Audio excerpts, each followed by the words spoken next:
and asked the same questions. Same as before, the woman said, "Her name is not Wild Cow any more, but the giver of good food. She will give us the warm white milk for always and always and always, and I will take care of her while you and the first friend and the first servant go hunting." Next day the Cat waited to see if any other wild thing would go up to the cave, but no one moved in the Wet Wild Woods, so the Cat walked there by himself, and he saw the woman milking the cow, and he saw the light of the fire in the cave, and he smelt the smell of the warm white milk. Cat said, "O my enemy and wife of my enemy, where did Wild Cow go?" The woman laughed and said, "Wild thing out of the Wild Woods, go back to the woods again, for I have braided up my hair, and I have put away the magic blade bone, and we have no more need of either friends or servants in our cave." Cat said, "I am not a friend, and I am not a servant. I am the Cat who walks by himself, and I wish to come into your cave." Woman said, "Then why did you not come with the first friend on the first night?" Cat grew very angry and said, "Has Wild Dog told tales of me?" Then the woman laughed and said, "You are the Cat who walks by himself, and all places are alike to you. You are neither a friend nor a servant. You have said it yourself. Go away and walk by yourself in all places alike." Then the Cat pretended to be sorry and said, "Must I never come into the cave? Must I never sit by the warm fire? Must I never drink the warm white milk? You are very wise and very beautiful. You should not be cruel, even to a cat." Woman said, "I knew I was wise, but I did not know I was beautiful. So I will make a bargain with you. If ever I say one word in your praise, you may come into the cave." "And if you say 2 words in my praise?" said the Cat. "I never shall," said the woman, "but if I say 2 words in your praise, you may sit by the fire in the cave." "And if you say 3 words?" said the Cat. "I never shall," said the woman, "but if I say 3 words in your praise, you may drink the warm white milk 3 times a day, for always and always and always." Then the Cat arched his back and said, "Now let the curtain at the mouth of the cave, and the fire at the back of the cave, and the milk pots that stand beside the fire, remember what my enemy and the wife of my enemy has said." And he went away through the Wet Wild Woods, waving his wild tail, and walking by his wild lone. That night, when the man and the horse and the dog came home from hunting, the woman did not tell them of the bargain that she had made with the Cat, because she was afraid that they might not like it. Cat went far and far away, and hid himself in the Wet Wild Woods by his wild lone for a long time, till the woman forgot all about him.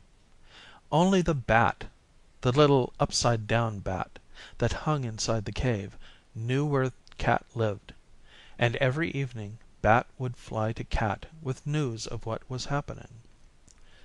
One evening Bat said, "There is a baby in the cave. He is new and pink and fat and small, and the woman is very fond of him." "Ah," said the Cat, listening, "but what is the baby fond of?" "He is fond of things that are soft and tickle," said the Bat. "He is fond of warm things to hold in his arms when he goes to sleep. He is fond of being played with. He is fond of all those things." "Ah," said the Cat, listening, "then my time has come."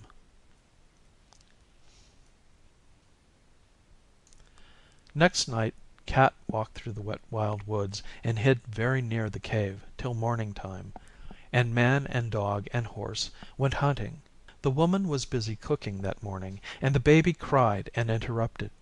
So she carried him outside the cave, and gave him a handful of pebbles to play with, but still the baby cried. Then the cat put out his paddy paw and patted the baby on the cheek, and it cooed. And the cat rubbed against its fat knees and tickled it under its fat chin with his tail, and the baby laughed, and the woman heard him and smiled. Then the bat, the little upside down bat, that hung in the mouth of the cave, said, "O my hostess, and wife of my host, and mother of my host's son, a wild thing from the wild woods is most beautifully playing with your baby." "A blessing on that wild thing, whoever he may be," said the woman, straightening her back, "for I was a busy woman this morning, and he has done me a service."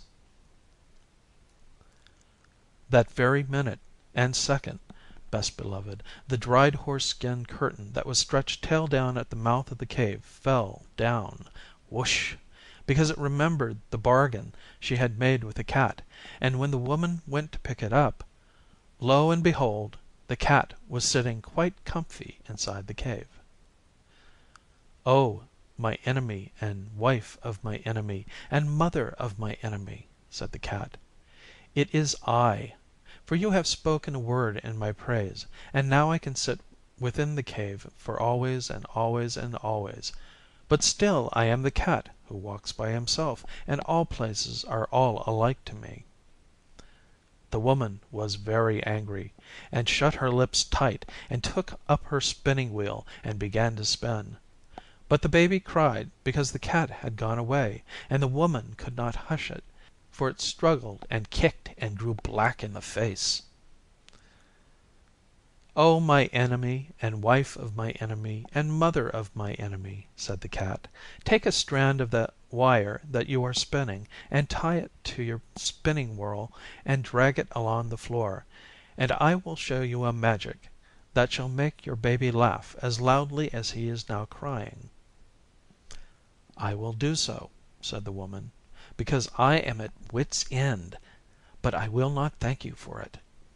She tied the thread to the little clay spindle whorl and drew it across the floor, and the cat ran after it and patted it with his paws, and rolled head over heels, and tossed it backward over his shoulder, and chased it between his hind legs, and pretended to lose it, and pounced down upon it again, till the baby laughed as loudly as it had been crying, and scrambled after the cat, and frolicked all over the cave till it grew tired and settled down to sleep with the cat in its arms.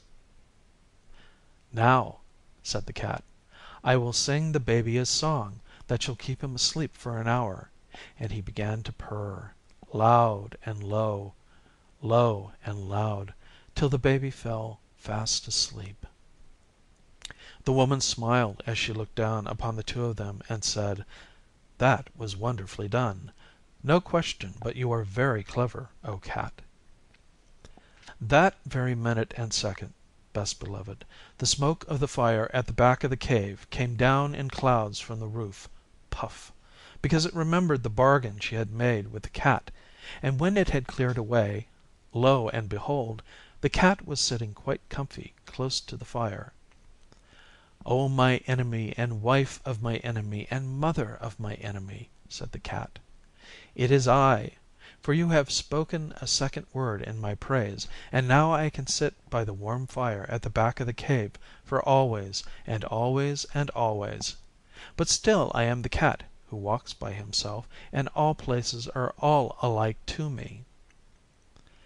Then the woman was very, very angry, and let down her hair, and put more wood on the fire, and brought out the broad blade bone of the shoulder of mutton, and began to make a magic that should prevent her from saying a third word in praise of the cat.